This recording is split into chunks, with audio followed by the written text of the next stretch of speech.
नमस्कार दोस्तों, old Monks philosophy में आप सभी का स्वागत है। जैसा कि हम जानते हैं कि एक बहुत ही महत्वपूर्ण विषय पे हमने एक सीरीज ऑफ एपिसोड्स बनाने का प्लान किया है, जिसका नाम है शांति पर्व। जी हाँ दोस्तों, इसकी इंट्रोडक्टरी वीडियो में मैंने डिटेल में बताया है कि आज इस विषय की आवश्यकता हमारे देश में क्यों है और आने वाले भविष्य में हमारे देश के जिस प्रकार के हालातों को देखते हुए हम ये बता सकते हैं कि किस प्रकार का नेतृत्व हमारे इस देश में होना चाहिए। तो उसके लिए एक बहुत ही विजनरी, एक बहुत ही विद क्लैरिटी ऑफ थॉट जिसको हम कह सकते हैं, ऐसे लीडरशिप की आज आवश्यकता हमें दिखती है। तो दोस्तों, शुरू करते हैं आज का पहला एपिसोड। शांति पर्व के बारे में अगर आप कुछ नहीं जानते तो हमारी पहली वीडियो देख लीजिए, इसके पहले जो इंट्रोडक्टरी हमने बनाई थी। आज की वीडियो में हम एपिसोड 1 से शुरू करने वाले हैं। हमें, जैसा कि मैंने पिछली वीडियो में बताया था, कि लगभग कई सवाल, एक अगर हम सवालों का कंपाइलेशन करें तो वैसे युधिष्ठिर ने भीष्म पितामह को लगभग 81 क्वेश्चंस पूछे थे।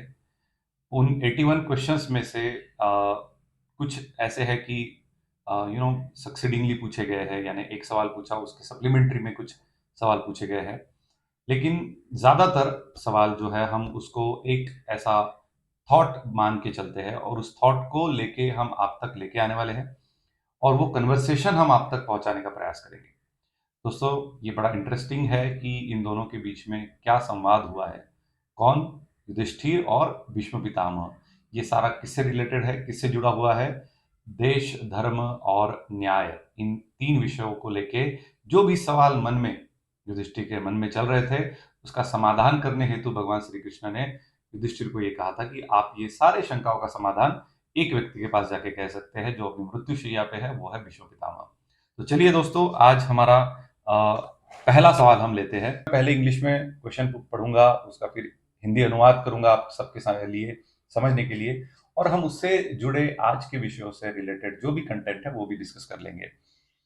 तो चलिए दोस्तों, हमारा पहला आज का सवाल जो युधिष्ठिर ने पूछा है भीष्म पितामह के लिए, ये सेक्शन 75 में आता है। आप रेफर भी कर सकते हो अगर आप पढ़ना चाहो तो। ऑनलाइन भी पीडीएफ अवेलेबल हो सकती है। सो युधिष्ठिर पूछते हैं, he said, I do not for a moment desire the happiness that the sovereignty bestows upon, or sovereignty itself for its own seeks। Bhishma Pitamah यहाँ पे जब मरणशैया पे थे, युधिष्ठिर उन्हें सवाल करते हैं कि मुझे एक मोमेंट के लिए भी ये डिजायर नहीं है जो सोवेर्निटी से, जो एक राजा बनने के बाद आपको मिलता है ना। एक सोवेर्निटी इज लाइक अ चक्रवर्ती सम्राट। चक्रवर्ती सम्राट आज के डेट में हम कहें तो प्राइम मिनिस्टर जैसा कोई पद है, जो अलग अलग राज्यों से आके उनका रिप्रेजेंटेशन करते हैं। और प्राइम मिनिस्टर जैसे एक व्यक्ति है, वैसे ही चक्रवर्ती सम्राट एक व्यक्ति होते थे इन सारे जनपदों को रिप्रेजेंट करने वाले।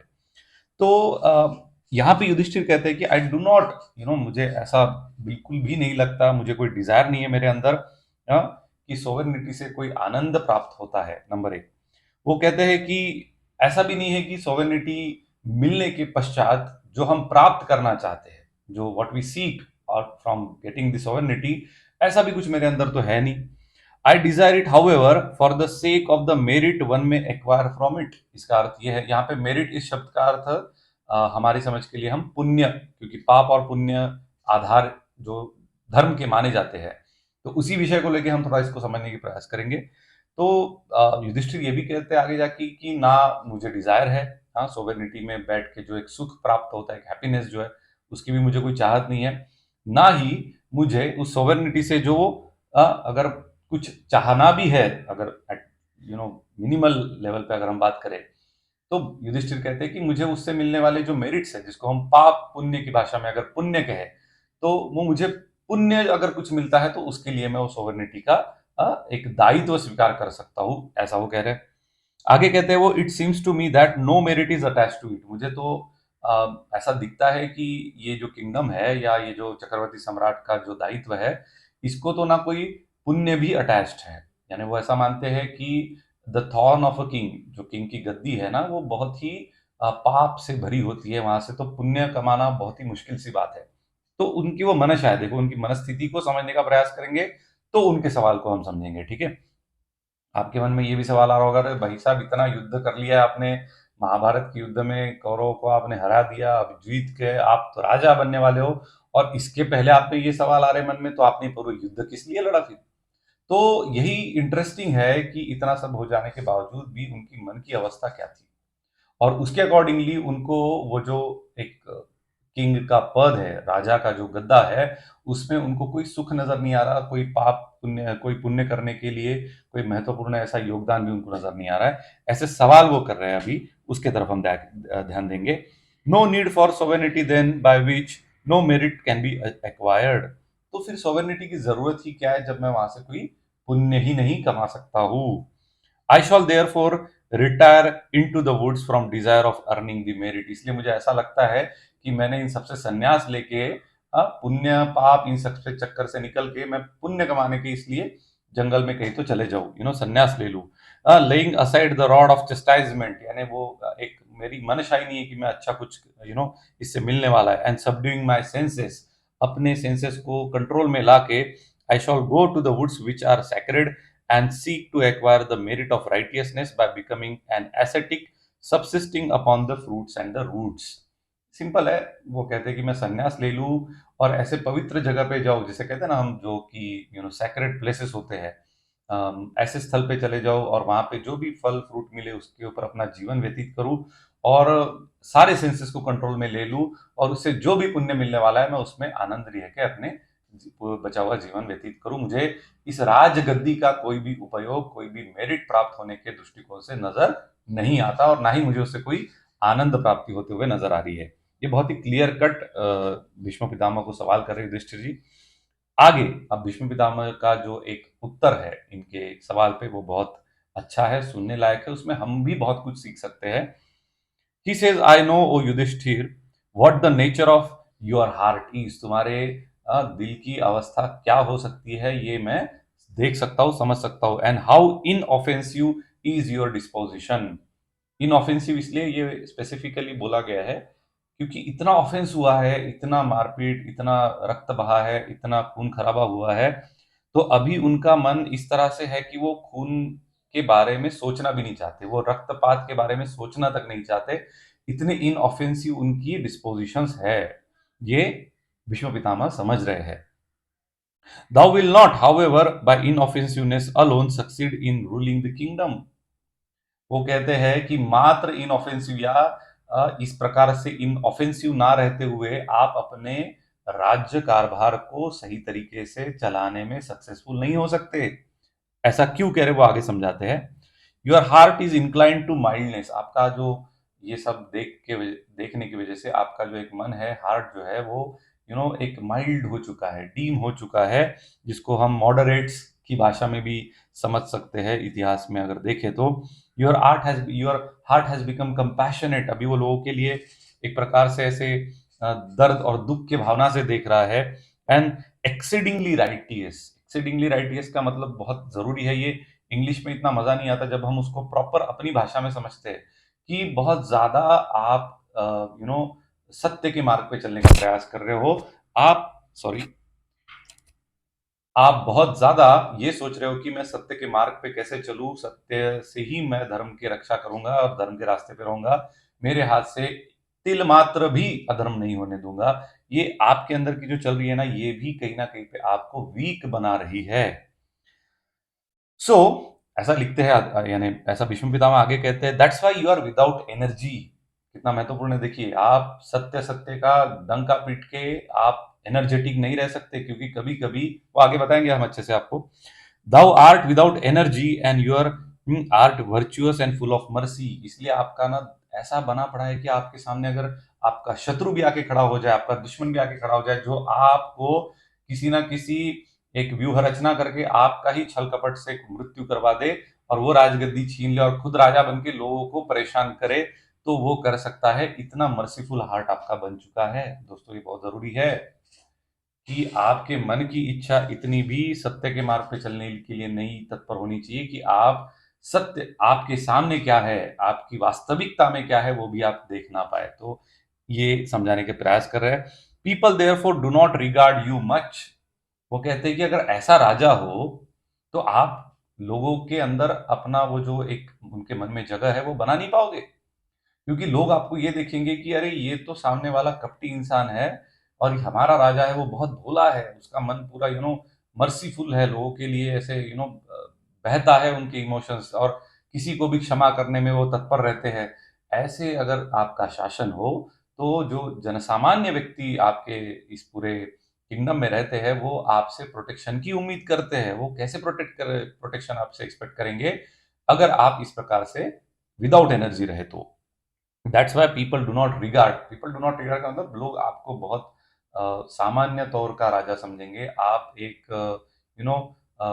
पुरुषार्थपूर्ण ऐसे राजा नहीं माने जाओगे। आगे कहते हैं, फिल फॉलो द कंडक्ट। फिर राजा को समझाना जरूरी है, क्योंकि भीष्म पितामह तो ये जानते हैं कि वो भी एक ही व्यक्ति राजा बनने वाला है, वो युधिष्ठिर है। तो उसका उसका ब्रेन जो सड़ चुका है, मान सकते हैं इस युद्ध के पूरे चित्रों को देख के। अभी उनको थोड़ा सा तैयार करना पड़ेगा, कॉन्फिडेंस देना पड़ेगा। तो आगे भीष्म पितामह कहते हैं कि आप अपने फोर पेरेंट्स को देखिए, look at your dearest nearest, your sire and grand sire. Sire grand sire का मतलब आपके जो पूर्वज हैं। Kings should never adopt that conduct which thou desirest to adopt. राजा वो कंडक्ट कभी भी अडॉप्ट नहीं कर सकता है, या नहीं करना चाहिए, जो सिर्फ उसको सही लगता है। देखो ये महत्वपूर्ण है। राजा बनने के पश्चात अगर मैं उस गद्दी पे हूं, अगर मैं राजा बनता हूं, तो मुझे क्या लगता है, इससे राजा का जो दायित्व है वो पूरा नहीं हो सकता। ये बहुत महत्वपूर्ण मोमेंट है। आपको समझना चाहिए कि मैं क्या सोचता हूं, इससे ज्यादा महत्वपूर्ण है एक राजा ने कैसा सोचना चाहिए। ये आज के डेट में बहुत जरूरी है दोस्तों। जैसे मैंने इंट्रोडक्टरी वीडियो में कहा था कि हम राजकीय प्रशिक्षण कराते हैं, बच्चों को मेंटरशिप देते हैं। उनमें ये निगेटिविटी देख के, राजनीति के विषयों में आजू बाजू जितने भी लोग हैं, वो सारा उनका मन जो है ना, वो पूरा ऐसा कपटी हो जाता है। वो ऐसा सोचने लगता है कि इसमें कुछ अच्छा बचा ही नहीं है, ये जैसे बिहेव कर रहे हैं मुझे वैसा ही करना पड़ेगा। तो बताइए विजनरी लीडरशिप कैसे बनेगी? कैसे इन नकारात्मकता से लोगों के लिए कुछ अच्छा करने का मन करेगा? इसीलिए हमारे इतिहास को पढ़ना, समझना, उसको जानना ज़रूरी होता है। क्योंकि देखिए दोस्तों, यहाँ पे एक बहुत बड़ी चीज़ इन्होंने हाइलाइट की है कि यूजुअली कोई भी पद लीडरशिप के ओवरऑल डोमेन में अगर देखा जाए, तो जब हम थोड़े सीनियर होते हैं, कोई भी लीडरशिप पोजीशन को एक्वायर करते हैं, तो हमें वहाँ पे कई डिसीजंस लेने पड़ते हैं। कई बार ऐसे डिसीजंस लेने पड़ते हैं जो एज़ एन इंडिविजुअल मुझे पसंद नहीं हो, लेकिन पूरे इकोसिस्टम को देखते हुए मुझे वो लेने पड़ रहे हैं। ऐसे वक़्त उस लीडर से वो जो एक्सपेक्ट लोग करते हैं, उस व्यक्ति से नहीं करते, वो पद से एक्सपेक्ट करते हैं, है ना? तो ये जानना बड़ा ज़रूरी है कि मैंने किस तरह से किसी भी लीडरशिप पोज़ीशंस को डील करना चाहिए। इसीलिए यहाँ पे जो युधिष्ठिर की मन की अवस्था है, वो सिर्फ युधिष्ठिर में युद्ध में होने की वजह से नहीं है। युद्ध तो आए दिन हम आपके और हमारी जिंदगी में चलते रहते हैं, है ना? तो ये हम सबको कभी ना कभी फेस करना पड़ता है। इसलिए पद का दायित्व का महत्व समझते हुए, अपने विचारों को बाजू में रखते हुए, पद की अपेक्षा से हमने क्या दायित्व का निर्वहन करना चाहिए, ये हमने समझना चाहिए। इसलिए यहाँ पे ये मैसेज बड़ा इंपॉर्टेंट है। राजनीतिक विषयों में तो ये बहुत जरूरी हो जाता है, क्योंकि आप सही मायने में किंग होते हो। चाहे आप नगर पालिका हो, महानगर पालिका हो, चाहे ग्राम पंचायत हो, उसके ऊपर तो आप पावरफुल होते ही होते हो। लेकिन जब आप इस राजा के गद्दी पे, राज गद्दी पे बैठते हो, तो आपका दायित्व, आपको देखने का नजरिया बदल जाता है।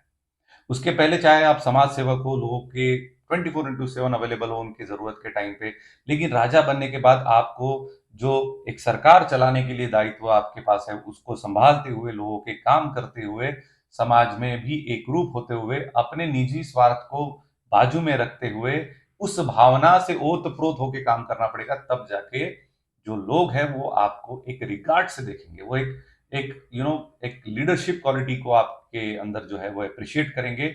और आपको कभी-कभी तो ये भी दिखता है, सर पे भी चढ़ा के बैठते हैं। लोग इतना प्यार देते हैं आपको फिर। तो ये चाहिए होता है। सभी हम इस तरीके के फेम में मैं देखता हूँ, तो राजनीतिक विषयों में लड़के चाहते हैं कि मुझे वैसा फेम मिले, मुझे वैसा स्टारडम मिले। लेकिन फेम चाहिए, स्टारडम चाहिए, इसके लिए वो मिलते नहीं हैं। आपको आपके दायित्व का निर्वहन कैसे करना है, वो जब सही मायने में समझ में आ जाएगा, when you know the rules of your game, automatically you will be the winner. आई बात समझ में? इसलिए ये कुछ कुछ नुस्खे हैं जो हमने सीख लेने चाहिए, अगर हम ऐसे लीडरशिप करियर में आना चाहते हैं तो। इसलिए कहते हैं कि king should never adopt the conduct which one desires to adopt, यानी खुद जो चाहते हैं वो नहीं करना चाहिए। Never be touched by such anxiety and never adopt such inoffensiveness of a conduct. कभी भी इस प्रकार का एंग्जाइटी आपके अंदर आना नहीं चाहिए, क्योंकि आप राजा अगर हो। और इनऑफेंसिवनेस का तो विचार ही नहीं करना चाहिए, क्योंकि आपको कोई अधर्मी आपके सामने खड़ा है। अब ये धर्म और अधर्म क्या है, ये किसी और वीडियो में हम एक अच्छे से डिस्कस करेंगे। सखोल विषय है, क्योंकि मैं ये इसके बीच में अभी नहीं बता सकता हूं। इसको हमने बहुत डिटेल में समझ लेना चाहिए, ठीक है। धर्म और अधर्म को हम वो बाद में करेंगे, लेकिन अभी के लिए अगर हम इनऑफेंसिवनेस को समझने का प्रयास करें कि इसका मतितार्थ क्या है, तो राजा होने के पश्चात आपको ये ये भी आपका दायित्व है कि कौन अधर्मी है, कौन आपके लोगों के कल्याण के विरोध में है, कौन सामान्य जनताओं को भड़का रहा है और उसके माध्यम से राजा की प्रशासन व्यवस्था को अस्त व्यस्त कर रहा है। उसके ऊपर आपका अनुशासन होना चाहिए। वो अनुशासन यानी डिसिप्लिन होता है, और उसके लिए आपने ऑफेंसिव होना चाहिए। कभी कभी वो जरूरी होता है, ये यहाँ पे बताया गया है। जैसे प्रशासन में अगर हम गवर्नमेंट ऑफ इंडिया की बात करें, तो देश के इंटरनल सिक्योरिटी या एक्सटर्नल सिक्योरिटी के पश्चात के लिए इन दोनों को मद्देनजर रखते हुए हम देखते हैं कि हमारे देश में डिफेंस सिस्टम है ना। Indian army, navy and air force जो कुछ ऑफेंसिव एक्ट करते हैं, बट उनके ऑफेंसिव एक्ट्स में और एक मर्डरर के ऑफेंसिव एक्ट में क्या डिफरेंस है। एक देश की सेवा के लिए कर रहा है, एक अपने लोगों के प्रोटेक्शन के लिए कर रहा है, एक अपने मातृभू के लिए कर रहा है, और एक क्या कर रहा है, निजी स्वार्थ के लिए कर रहा है। तो दोस्तों, ऑफेंसिवनेस को हम इस तरह से ना देखें कि it is a crime. It is defined on the situation which you are doing in certain situation. इसका मतलब यह है कि कहाँ किस विषय से लेके किस कंटेक्स्ट में आप उसको परफॉर्म कर रहे हो ना, that is most important. It is the intention with which you are doing, है ना। लॉ की भाषा में हम अगर इसको देखे समझे तो ज्यूरिस्प्रूडेंस में इसको ऐसा देखा जाता है कि what are the intentions. Self defence भी एक ऑफेंसिवनेस का भी एक प्रकार है, जहां पे आप अपने बचाव के लिए कुछ ऑफेंस करने जा रहे हो, और वो विदाउट, यानी in in just intention of self protection, या किसी को हानि पहुंचाना इसलिए आप नहीं कर रहे हो। I hope you have got the point. तो इस प्रकार से इन ऑफेंसिवनेस से भी काम नहीं चलेगा, ऐसा भीष्म पितामह युधिष्ठिर को समझा रहे हैं। By becoming so you would not succeed in earning that merit of righteousness which arises from the protecting the subjects। Subject का मतलब यहाँ पे आपके सिटीजन्स, आपके नागरिक, आपके लोग, आपकी कॉन्स्टिट्यूएंसी में जो भी लोग हैं, वो क्या चाहते हैं, आपसे प्रोटेक्शन चाहते हैं। The prime and the most important thing that normal और इंडिविजुअल सिटीजन, आम आदमी जिस प्रकार से सोचता है ना, वो इतना ही सोचता है कि ये हमारे लीडर है और ये हमारी रक्षा करना चाहिए, इनका दायित्व है कि ये हमारी रक्षा करे। तो unless and until you are that kind of a person जो एंग्जाइटी में नहीं जाता, जो इनऑफेंसिवनेस के बारे में ज्यादा नहीं सोचता, और जो अपने इस पर्टिकुलर डिजायर के प्रति नहीं काम करता है, तो अपने दायित्व को देखते हुए निर्वहन करता है कि मेरी मेरी क्या रोल्स एंड रिस्पॉन्सिबिलिटी है आफ्टर बिकमिंग अ किंग। तो लोगों को लगेगा कि ही इज माई प्रोटेक्टर और शी इज माई प्रोटेक्टर। तभी एक राजा या रानी को ये एक भावना अंदर से आती है कि हम लोग आपको प्रोटेक्शन दे रहे हैं, और लोगों को भी आपके अंदर वो कॉन्फिडेंस नजर आएगा कि ये आप पे बिलीव करते हैं। सो लोगों का आप पे विश्वास बनने के लिए एक प्रोसेस है। जिस दिन आप राजा बन जाते हो उसी दिन आप वो हासिल नहीं करते। शायद उसके बाद उसके आपके कार्य को बहुत ही बारीकी से एनालाइज करके लोग डिसाइड करते हैं, और फिर उनके भीतर मन के अंदर वो भावना जागरूक होने लगती है कि yes, he is the one और she is the one protecting us. आगे लिखते हैं, the behaviour that you are willing to adopt should be impelled by own intelligence and wisdom is not consistent with those blessings that has been ensured by the Pandu and Kunti, यानी उनके जो four fathers हैं। वो अब यहाँ पे एक family context देने का प्रयास भीष्म पितामह कर रहे हैं कि आपके जो फोर फादर्स में से स्पेसिफिकली पांडु राजा थे, या कुंती आपकी माँ जो है, उन्होंने कभी भी ये नहीं कहा है कि आप इस प्रकार से एंग्जायस हो, या सिर्फ राइटियसनेस के बारे में सोचो, एंग्जाइटी हो जाओ और इनऑफेंसिवनेस के बारे में सोचो। आप खुद क्या सोचते हो, वो उसको बाजू में रखते हुए एक राजा के दायित्व में आके आपने कैसा उसका निर्वहन करना चाहिए, ये सोचना चाहिए। इसलिए वो लिखते हैं कि पांडु राजा और कुंती जो थे, वो इस प्रकार से एक चाहते थे कि इंटेलेक्चुअलिटी तो हो ही आपके मस्तिष्क में, तर्क से ही आप काम करो, लेकिन वो विज़डम के साथ हो।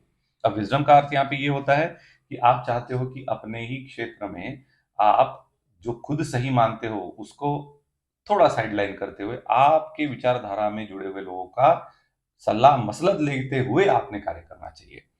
आगे वो लिखते हैं, the sire always solicited for the courage, might and truth. तीन बहुत महत्वपूर्ण चीजें हैं जो राजनीतिक करियर में जो भी आज के युवा आना चाहते हैं या युवती आना चाहती है, उनके लिए बहुत जरूरी है। करेज चाहिए। करेज का अर्थ ये नहीं होता कि कोई हम गलत कदम उठा दे। समझ में आना चाहिए कि करेज कहाँ आवश्यक है और कहाँ आवाज बोलनी चाहिए, कहाँ बोलना नहीं चाहिए। दूसरा उन्होंने कहा है माइट। माइट का मतलब होता है एक प्रकार का फिजिकल पावर, एक प्रकार का आपके तरफ एक मसल पावर होना चाहिए। संगठित लोग होने चाहिए जो आपके विचारों को मानते हैं और वो खुद वैसा मानते हैं कि हमारे सबके भविष्य के लिए ये अच्छा है। और भविष्य के लिए अच्छा का मतलब वो अधर्म के आधार पे ना हो, वो धर्म के आधार पे हो। ये सारा विचार करते हुए आपके पास वो एक माइट भी होना चाहिए और ट्रुथ, सत्य का भी आधार होना चाहिए, क्योंकि सत्य जब तक नहीं जानते, सत्य का यहाँ पे आधार का जो मैं कहने जा रहा हूँ, यहाँ पे एक बहुत ही फिलोसॉफिकल डिस्कशन स्टार्ट हो सकता है, लेकिन I just mention a little of that, क्योंकि हम तो पूरा ट्रुथ क्या है इसका फिलोसॉफिकल डिस्कशन यहाँ नहीं कर सकते। तो बेसिकली ट्रुथ का अर्थ सत्य क्या है। तो हम किसी, जैसे हम भारतीय लोग हैं ना, हम यूजुअली ईश्वर को मानते हैं। एक जेनरिक मेजॉरिटी लोगों में तो ये तो दिखता है, लेकिन कुछ लोग ऐसे हैं जो इसके वैलिडिटी पे क्वेश्चन करते हैं, गॉड है नहीं, ईश्वर है नहीं। तो हम उसमें नहीं पढ़ेंगे, हम उस पर डिबेट में नहीं जाएंगे। अगर आपके घर में ये श्रद्धा है, विश्वास है, ईश्वर होता है, तो ये इनफ है आपके लिए कि भैया कोई तो आपके पीछे है। ठीक है। So that is the knowledge of truth that I am referring to. हर किसी के लिए सत्य अलग हो सकता है, इसमें कोई डाउट नहीं है, लेकिन सत्य वो है जो कांस्टेंट है, जो कभी भी किसी भी सिचुएशन में नहीं बदलता। तो आपके लिए सत्य क्या है वो आप समझ लें, और उसके आधार पे फिर आपने उसके अलाइनमेंट में क्या करना चाहिए वो आप ध्यान दें, है ना। तो कभी कभी हम किसी ऐसी चीज को भी सत्य मान लेते हैं, या किसी के बताने पे वो जाने की वजह से कई दफा हम अपना कभी कभी सर्च नहीं करते कि सत्य क्या है, अपनी बुद्धि नहीं चलाते कि सत्य क्या है। तो ये दोनों चीजें करके कि अपने पारिवारिक स्रोत पे क्या है, और दूसरा फिर मैं क्या इसको समझ सकता हूँ, मेरे लिए ये कितना गाइडिंग फैक्टर बन रहा है जो रियलिटी में मान रहा हूँ, ये सारा भी कहीं ना कहीं पे आपको एनालाइज करना पड़ेगा। ठीक है। तो ये तीन आधार उनके फोरफादर्स बताते हैं, courage, might and truth. Kunti always solicited for the high mindedness and liberality. Kunti ऐसा है ना, स्पेसिफिकली भीष्म में बताते हैं कि कुंती तो स्पेसिफिकली हाई माइंडेडनेस की तरफ ज्यादा आपको सजेस्ट करती है कि आप वैसे रहे। हाई माइंडेडनेस का मतलब है यहाँ पे कि आप नीचे सोच मत रखिए, छोटी सोच मत रखिए। You should think in a vision of larger good in longer run kind of.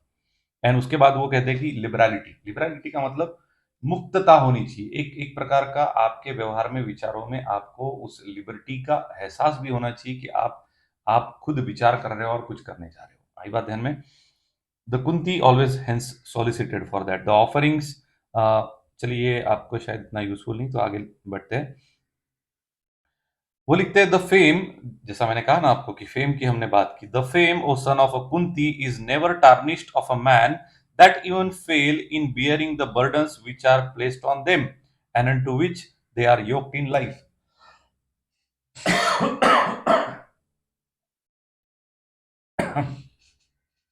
The fame, यहाँ पे स्पेसिफिकली विष्णु पितामह बता रहे हैं कि राजा होने के पश्चात तो आपको बच्चा बच्चा जानेगा, पेड़ पौधे जानेंगे, हवा भी आपका नाम लेगी, इतने आप फेमस हो जाओगे। लेकिन फेम कभी भी इसलिए टार्निश, टार्निश का मतलब वो फेड नहीं होता, या उसका जो फेम का डिफेम नहीं होता अगर वो कोई ड्यूटी परफॉर्म करने में फेल हो जाए। इसका साधारण अर्थ ऐसा है कि अगर आप कुछ काम ना कर पाओ, तो इसका मदितार्थ ये नहीं होता कि आप वो करने के लिए लायक नहीं हो। ठीक है। तो वो समझाने की कोशिश करें कि फेम इसके वजह से कम नहीं होता। आगे वो ऐसा समझाते हैं कि अगर आप घोड़े को हर रोज उसके पीठ पे एक 100 किलो लेके जाने का अगर उससे प्रैक्टिस कराओ, डेली कराओ, तो एक दिन ऐसा आ जाएगा कि वो आराम से 100 किलो लेके जाएगा अपनी पीठ पे। मुद्दे की बात यह है कि it is not about failing to perform certain duties and loss of a fame out of each. आगे बताते हैं वो, One incurs no censure if only his acts and words be proper, for success is said to be depends upon the acts. Success कोई सिर्फ आप कितना अच्छा बोलते हो, कितना अच्छा परफॉर्म करते हो, इस पे निर्भर नहीं करता, आपके कर्म कैसे है, how you act upon it, कैसे आप उसको रूपांतरित करते हो कर्म योग में, ये बताने का यहाँ पे प्रयास कर रहे हैं. No person, he be a virtuous man, following the domestic mode of life, or he be a king, or he be a brahmachari, has ever succeeded in conducting himself without a tripping.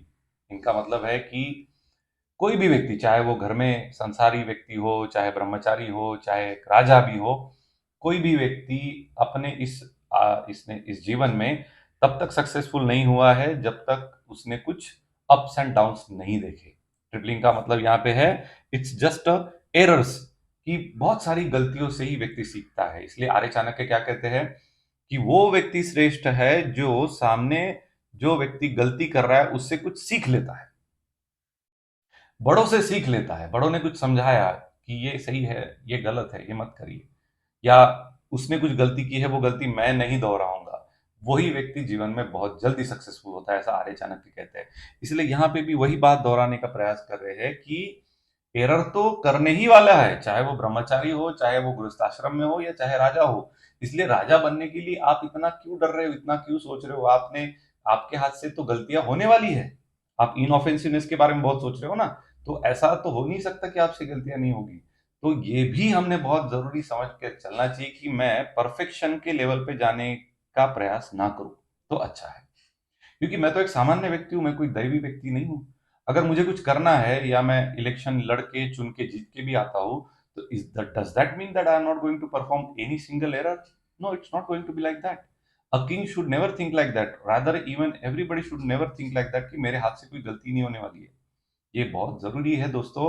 और विश्व पितामह समझा रहे हैं, आप सोच सकते हो कि ये जो विचार है ये कितने पुराने सालों से हमारे भारत के इस मिट्टी में जड़े हुए हैं. इसलिए मेरा ये एक मानना है कि मैं आप तक अगर लेके आऊं, आपके जीवन में कुछ बदलाव आ जाए, बस एक भी जीवन अगर बदल जाए, मैं उससे बहुत खुश हूं. आगे बताते हैं कि it is better to do an act which is good, in which there is a small merit than totally abstain from all the act, for total abstention from the act is very sinful. वो बहुत स्पष्टता से कहते हैं अभी कि आप ऐसा कभी मत सोचिए कि आप कोई भी कार्य ही नहीं करोगे, कर्म ही नहीं करोगे क्योंकि उसमें मेरिट नहीं है, या इनऑफेंसिवनेस के बारे में सोच सोच के आप कुछ कुछ कर्म ही नहीं कर रहे हो.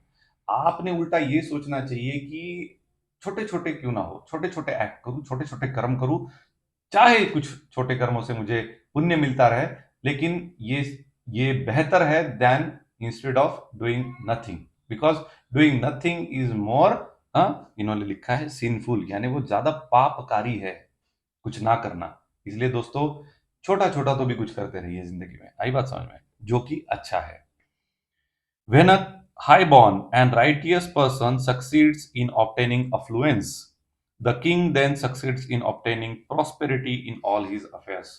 यहाँ पे भीष्म पितामह कह रहे हैं कि जब सामान्य व्यक्ति अपनी मेहनत से, अपने तत्परता से, राइटियसनेस से, अपने कर्म सिद्धांत के आधार पे जिंदगी में एफ्लुएंट हो जाता है, एफ्लुएंट का मतलब वो एक वेल नोन हो जाता है सोसाइटी में, उसके पास वेल्थ आ जाती है, उसके पास धन दौलत आ जाता है. तो ऐसा जब किसी व्यक्ति के साथ होता है, यानी ये टिपिकल उनकी बात करें जो समाज में है, जो लोग कॉन्स्टिट्यूएंसी में है, अगर वैसे लोग आपके कॉन्स्टिट्यूएंसी में बनते हैं, वेल्दी होते हैं, बड़े होते हैं, they become affluent, then automatically king also become affluent. बहुत जरूरी है दोस्तों ये, कि अपने आप किंग भी प्रॉस्परस हो जाता है अपने सारे विषयों को लेके, क्योंकि जब उसके सब्जेक्ट ही ग्रो कर रहे हैं ना, तो सारे सब्जेक्ट जब ग्रो होते हैं तो किंग अपने आप ग्रो होता है. ओके, आगे लिखते हैं, a virtuous king having obtained a kingdom should seek to subdue some by gift, some by force and some by sweet words.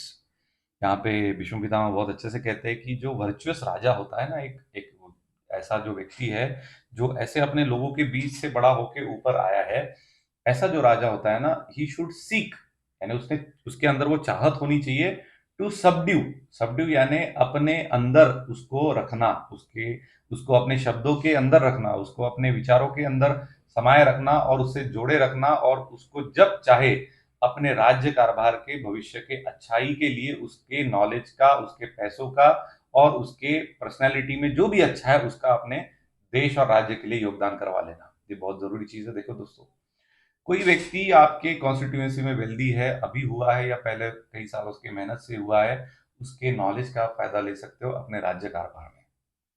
यानी that's why you should seek to subdue them. वो उनको अपने, अब इसको वश तो नहीं कहूंगा, वश is a negative word, but you should take them as your team. वो आपने अपने टीम के जैसे उसको अपने साथ जोड़ लेना चाहिए। ये बड़ा बड़ा इंपॉर्टेंट इन्होंने ये बात कहा था। लेकिन वो कैसे जोड़ेंगे, तो उसके 3 प्रकार बताए उन्होंने। सम बाय गिफ्ट, किसी को आप गिफ्ट के माध्यम से जोड़ सकते हो। Some by force, that's why inoffensiveness is that has been taken very seriously by Bhishma Pitamah. क्योंकि किसी किसी को आपको बाय फोर्स शांत करा के, लेकिन आपको अपने टीम का हिस्सा बनाना है, तो आप कैसे बनाओगे? क्योंकि वो तो बड़ा उग्र है, वो तो बड़ा चाहे अधर्म भी कह सकते हैं, या उसके अंदर वो उतनी एनर्जी है कि वो सही गलत सोच नहीं रहा, जो मन में आए वो करते जा रहा है। तो उसको कहीं तो लगाम लगानी पड़ेगी। तो that has to be done by the use of a force. Force के बिना वो शक्य नहीं है। इसलिए वो कहते हैं कि you should be able to subdue some by the gift और some by the force. And third है some by the sweet words. जो अच्छे लोग हैं, एक वर्चुअस राजा का वो साइन होता है कि वो समझता है कि किससे कैसी बात करनी चाहिए। तो वो अगर लोग वैसे उस प्रकार के सामने आए हैं और उनसे आप वार्तालाप या बातचीत कर रहे हो, तो आप उनको बताइए सीधे सीधे, और उनसे मीठी बातें करिए, अच्छे से प्रेम रूप बात करिए। तब आपको समझ में आ जाएगा कि वो आपसे बनाए रखेंगे। They will be a part of your team, they will be a part of your organization, they will be part of your entire journey that you are trying to plan out. आई बात ध्यान में? ये बड़ा जरूरी है यहाँ पे कि इन तीनों को भी करने के लिए एक राजा के अंदर उतना क्षमता भी होनी चाहिए। गिफ्ट देने के लिए पैसा, वेल्थ चाहिए, ताकि आप अच्छे गिफ्ट दे पाओ और उन लोगों को अपने से जोड़ो। नंबर 2, फोर्स के लिए उतना मैन पावर चाहिए जिनको आप संभाल पाओ। अगेन उसके लिए वेल्थ लगेगी। सिर्फ वेल्थ से ही नहीं होगा, विश्वास चाहिए आपको अपने आर्मी में, अपने लोगों में जो आपको प्रोटेक्शन दे रहा है। और साथ ही साथ आपको इन सब करते हुए, कहते हैं ना, वो एक भाषा है जो दुकानदार लोग कई बार यूज करते हैं कि सर पे बर्फ और जबान पे यू नो मीठा सा कुछ रख के आपने मीठी बात बोलनी चाहिए। दिमाग ठंडा होना चाहिए और जबान मीठी होनी चाहिए, जो हम कहते हैं। ये वही साइन है। ये देखो, हमारे भारत में ये जो हम बहुत सारी चीजें बहुत आसानी से बोल देते हैं ना, उसका वास्तविक हमारे इतिहास से कितने हम जुड़े हैं ना, ये जानना जरूरी है। क्या लगता है आपको? अगर हम वेस्टर्न इन्फ्लुएंस से ही अपना भविष्य अच्छा है, उज्जवल है, ये समझ के चलते रहेंगे ना दोस्तों, तो मुझे ऐसा लगता है कि भैया बहुत बड़ी गलती कर रहे हैं कहीं ना कहीं पे। क्योंकि हम क्या कर रहे हैं ना, अपना रहता हुआ घर छोड़ के वो घर अच्छा है ये सोच के वो घर जाने का प्रयास कर रहे हैं। और ये कितना सही है आप सब जानते हो, ठीक है? Anyway, there is no one more वर्चुअर than us, upon whom high-born and learned persons rely, from fear of losing their means of sustenance and depending on whom they live in contentment। ये बहुत जरूरी है। जो high mindedness या high born या well learn लोग हैं, जो समाज में एक अच्छे वर्ग माने जाते हैं ना, वो they they expect from a king that they should live from free from the fear of losing their the means of sustenance. इसका मतलब क्या है? जो भी उनका कारोबार है, जहां से वो धन दौलत कमाते हैं, उसका प्रोटेक्शन एक राजा के नाते आपने करना चाहिए। और वो प्रोटेक्टेड है आपके राज्य में, ये विश्वास जब उनके अंदर बैठता है ना, तब एक वर्चुअस किंग आप कहलाते हो। तो ऐसे जो वर्ग है आपके आपके कॉन्स्टिट्यूएंसी में, ऐसे जो लोग हैं जो इस प्रकार से ये मान के चलते हैं कि मैंने इस कैटेगरी ऑफ लोगों के भीतर एक विश्वास बनाए रखना है कि उनका मीन्स ऑफ सस्टेनेंस जब तक मैं हूं कोई भी नहीं छीनेगा। और उनमें वो भावना होनी चाहिए कि ये जब तक राजा है ना यहाँ पे, या अब राजा को आप इलेक्टेड रिप्रेजेंटेटिव से जोड़ सकते हो, ये जब तक है ना यहाँ पे, ये है तब तक हमारे मीन्स ऑफ सस्टेनेंस को कोई भी धक्का नहीं पहुंचाएगा, और हम शांतिपूर्ण धर्म के आधार पे इसका चयन कर पाएंगे। तो ये विश्वास बनाया जो किंग है उसको बहुत न्याय से देखा जाता है। युधिष्ठिर फिर आगे एक सवाल करते हैं कि what acts o sire are conducive to heaven what is the nature of the great felicity that is derived from them, and what also is the high prosperity that may be obtained thence। वो कहते हैं क्योंकि उनके basic 3 सवाल तो यहाँ पे यही थे कि पहले तो ना उस राजगद्दी से कोई हैप्पीनेस मिलता है, दूसरा ये था कि ना उससे कोई मेरिट आता है, और तीसरा ये था कि वो कहते हैं कि इससे कोई हाई प्रॉस्पेरिटी की कोई शंका है क्या। तो वो तीनों के जवाब वो अभी पूछ रहे हैं, क्योंकि उनका एक ये शंका का समाधान हुआ है कि इसमें मेरिट अगर मुझे चाहिए है तो फिर मैं एग्जैक्टली क्या करूं। ये तो आपने चलो समझा दिया कि राजा का क्या दायित्व है, वो तो मैं भी समझ गया, लेकिन अब मुझे ये समझाइए आप कि हैप्पीनेस कैसे मिले, फेलिसिटी मुझे अपने ही कार्य से मेरिट कैसे मिले, यानी पुण्य कैसे मिले, जो कि मुझे हेवन में। अब हेवन यहाँ पे स्पेसिफिक लिखा है क्योंकि वो स्वर्ग लोक की बात करते थे, स्वर्गलोक में जगह की बात करते थे, हाई प्रॉस्पेरिटी की बात करते थे। प्रॉस्पेरिटी भी क्योंकि हमें चाहिए, एक वेल्दी घर चाहिए जहाँ पे धन के साथ साथ रिसोर्सेज भी अच्छे हैं, पानी है, पेड़ पौधे है, पशु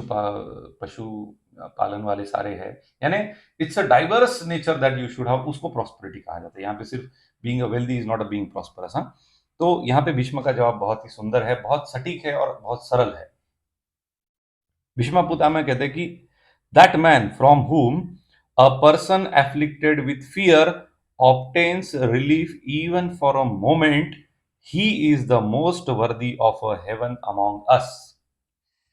वो कहते हैं कि वही व्यक्ति हेवन के लिए भागीदार है, यानी स्वर्ग के लिए भागीदार है, जो किसी एक मोमेंट के लिए भी, एक क्षण के लिए भी किसी ऐसे व्यक्ति के मन से जो कि पूरा डर से जकड़ा हुआ है, उसके मन से एक क्षण के लिए भी अगर वो डर हटा पाए ना, वो व्यक्ति हेवन का पहला भागीदारी होगा। देखो कितना सिंपल है। राजा बनने के बाद क्या कर सकते क्या नहीं कर सकते ये एक बात होगी, लेकिन सामान्य तौर पे भी देखा जाए तो आप अगर ऐसे व्यक्ति बन जाओ, सोच के देखो, हमारे आज की जनरेशन में राइट बेस्ड डिमांड्स बहुत बढ़ चुकी है कि ये मेरा राइट है, ये मेरा राइट है, मुझे ये राइट चाहिए, लेकिन हम ये नहीं सोचते कि मैं क्या दे सकता हूँ। इसलिए भीष्म पितामह का ये स्टेटमेंट बड़ा जरूरी है कि आप अगर वैसे व्यक्ति बन पाओ जो सामने वाले व्यक्ति के मन में जो एक डर की भावना बनी हुई है, उसको एक मोमेंट के लिए भी अगर आप कम कम कर पाओ तो उससे श्रेष्ठ व्यक्ति नहीं है। अब आप सोचेंगे कि इससे मुझे क्या मिल रहा है। देखो, चाहे आज के डेट में इस पृथ्वी लोक पे या जो भी हमारे साथ चल रहा है, अपने आप कर्म के फल तो मिलते ही मिलते हैं, ये आप सब जानती है। तो दोस्तों, अच्छा कर्म करने में क्या ही दिक्कत है। हम बहुत इंटेलेक्चुअलिटी में नहीं जाएंगे कि नहीं नहीं, स्वर्ग है, नर्क है, हाँ वो नर्क में आपको गरम तेल में डालेंगे, वो हम बातें यहाँ नहीं करेंगे। लेकिन ये तो हम जानते हैं ना कि कुछ अच्छा करोगे तो अच्छा मिलेगा, कुछ अच्छा करोगे तो आपके साथ भी अच्छा होगा। तो हम ये अच्छा करने का प्रयास अगर हम अपने ही साथ से शुरू करें, जैसा कि भीष्म पितामह कहते हैं यहाँ पे, कि आप एक क्षण भर के लिए किसी के मन के अंदर से डर भगा पाए। अब उसके अलग अलग माध्यम हो सकते हैं, आपके लिए जो सुटेबल है वो आप करिए, लेकिन कहने का तात्पर्य यह है कि अगर हम कर पाए तो क्या समाज बदलेगा नहीं? क्या समाज में अच्छी चीजें नहीं होंगे? आए दिन अखबार में हम जो भी पढ़ते हैं, क्या मन उससे जो छिन्न छिन्न हो जाता है, अगर हम खुद से कुछ अच्छा पॉजिटिव प्रयास करेंगे तो क्या बदलेगा नहीं समाज? बदलेगा। लेकिन वो शुरू कहाँ से होना चाहिए? खुद से। That's why it is said, be the change you want to see in this world. So आगे लिखते हैं भीष्म की, that is what I want to tell you, O son of a Kunti, O forefront one of the Kuru's race, acquire heaven, protect the good and slay the wicked। वो कहते हैं कि ओ son of Kunti, एक एक राजा की तरह सोचो, अच्छे कर्म करो, हेवन के भागीदारी बनो, यानी स्वर्गलोक के भागीदारी बनो, वहां पे अपना यू क्लेम दी सीट, ऐसा एक कहने का तात्पर्य है वो। एंड स्ले द विकेट, जो भी दुर्गुण है लोगों के भीतर या लोगों में, जो ऐसे कुछ लोग हैं जो दुर्गुणकारी है, तो ऐसे दुर्गुणों को भी नरसंहार करके आपको शांति प्रस्थापित करनी चाहिए। Let thy friends together with all honest man derive their support from you। सारे जो प्रामाणिकता से काम करने वाले लोग हैं, उन सबके भीतर मन में आपके प्रति एक विश्वास जागृत होना चाहिए। लाइक ऑल द क्रिएटिव, ऐसे एग्जांपल दे रहे कि जैसे नहीं क्या, एक बड़ा सा स्वीट सा कोई पेड़ पे फ्रूट लगा हुआ है, तो सारे पंछी आके उसी को खाना चाहते हैं, तो उसके पास आना चाहते हैं। तो वैसे आप एक फ्रूट बनो, जो एक फलकारी फल, एक ऐसा फल बनो जो इतना स्वादिष्ट है, इतना रसीला है कि हर किसी की प्यास बुझा पाए और एक आनंद उनको मिले। आई बात ध्यान में? तो आगे लिखते हैं, main seek the protection of that person who is dignified. जो सब्जेक्ट है ना, जो सिटीजन्स है, वो ऐसे व्यक्ति से प्रोटेक्शन की अपेक्षा करते हैं जो डिग्निफाइड है, जो करेजियस है, जो कैपेबल है ऑफ स्मिटिंग। स्मिटिंग का मतलब यहाँ पे होता है जो दुर्गुणों का नरसंहार कर सके। कंपैशनेट है, किसी के दर्द को उतना सेंसिबली वो कंसिडर करे, समझ पाए।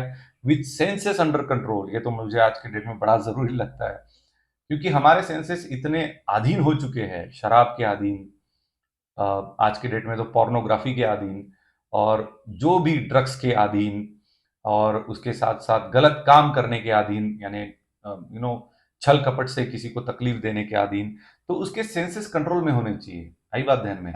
ऐसा वो व्यक्ति हो। Affectionate towards all, equitable and justice, उसके मन में एक न्याय की ज्योत जलती रहनी चाहिए, ऐसा वो व्यक्ति हो। अभी भले ही ये शब्दों का खेल लग सकता है शायद आपको, लेकिन पता है, इसको जब हम बहुत डीप में एनालाइज करते हैं, जब रोल परफॉर्म करने का प्रयास करते हैं ना, तो इसमें बहुत कुछ चीजें सामने आके एक्सप्लोर होने लगती है, क्योंकि हमने कभी उसको उतना डेप्थ में देखा नहीं होता है। एक इलेक्टेड रिप्रेजेंटेटिव्स को आज के डेट में हम देखा जाए, तो ऐसा व्यक्ति जो इस प्रकार का हो, इस आइडेंटिटी का बना हो, जिसके अंदर ये विचार है कि मैंने इनऑफेंसिव रह के बहुत ही वाइट काइंड ऑफ इमेज वगैरह बना के मैं लोगों को अच्छा कुछ कर पाऊंगा, ऐसा नहीं होता है। आपको जो गलत है उसको रोकने की क्षमता आप में होनी चाहिए। साथ ही साथ आपको लोग, समाज में जो अच्छे लोग हैं, उनमें अपना कॉन्फिडेंस बनाने की भी क्षमता होनी चाहिए। साथ ही साथ उस आप में ये भी क्षमता होनी चाहिए कि आप अपने समाज को इकट्ठा साथ में लेके उनके भविष्य के निर्वहन के लिए, अच्छे के लिए भी आप में करने की क्षमता होनी चाहिए। तो दोस्तों, ये सारे जो गुण है जो उस व्यक्ति में है, वही अच्छा राजा कहलाता है, ऐसा युधिष्ठिर भीष्म पितामह को समझा रहे हैं। तो दोस्तों, ये रहा आज का पहला सवाल और उसका एक सप्लीमेंट्री क्वेश्चन ऑन शांति पर्व। मुझे आशा है आप सभी को पसंद आया होगा। लाइक करिए, शेयर करिए, और आपके उन दोस्तों तक पहुंचाइए जो राजनीति में अपना करियर करना चाहते हैं। तो thank you so much for watching. नमस्कार।